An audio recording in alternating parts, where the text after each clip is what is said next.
안녕하십니까, 박사입니다. 이번 방송에서는 일본 자유대에서 특수부대를 창설한 전설적인 사나이로 불리는 아라야 타카시 씨가 어떻게 우크라이나 사태를 보고 있는지를 소개해 드리겠습니다.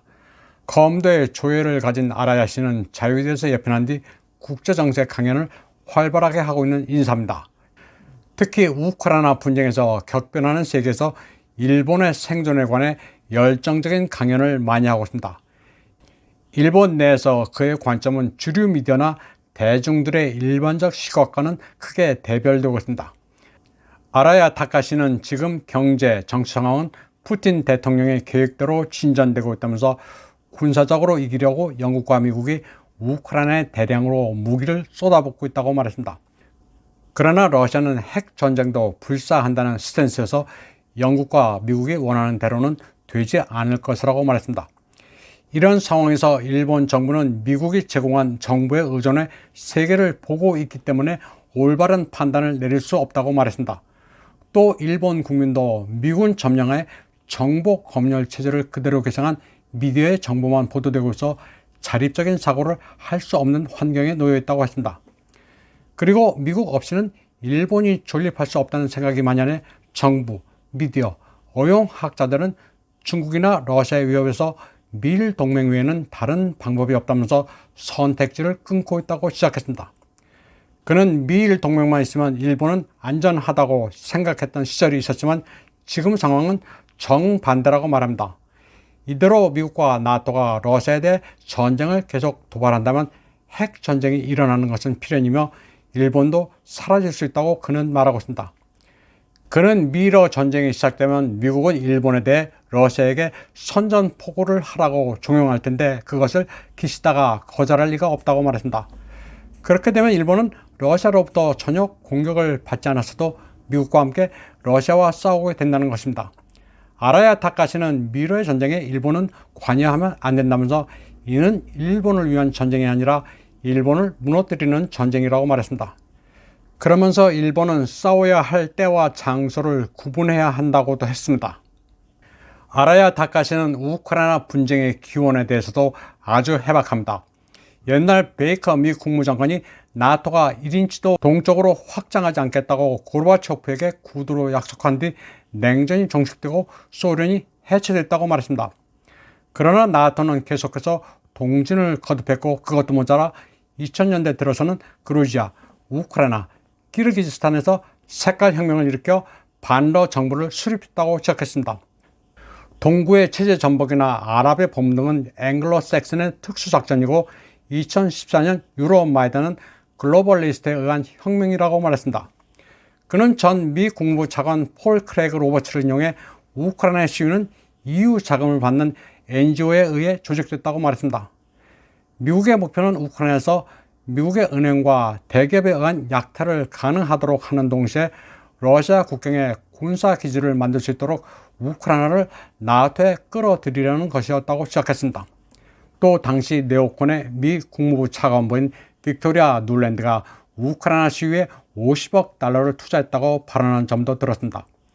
아라야 타카시는 또 젤렌스키의 사명은 러시아를 전쟁에 끌어들이는 것이라면서 살인죄로 수감 중이었던 네오나치 안드레이 빌레츠키를 석방해 아조프 대대를 조직하도록 했다고 말했습니다. 아조프 대대로 하여금 돈바스에서 러시아계를 살해하는 방법으로 러시아를 자극했다는 겁니다. 그는 돈바스의 러시아계 주민 탄압과 학살 내용도 아주 잘 알고 있었습니다. 또 네오나치 아조프 대대를 테러 조직으로 지정하려는 미 정치권 일각의 움직임도 있었지만 모두 유야무야됐다고도 지적했습니다. 일본의 공안조사청도 아조프에 대한 보고서를 작성했지만 우크라이나 사태가 발생하자 미국, 일본 모두 공식 기록을 파기했다고 그는 말했습니다. 아라야 타카시는 이와 함께 나토가 끊임없이 러시아에 대해 도발 행위를 계속했다고 설명했습니다.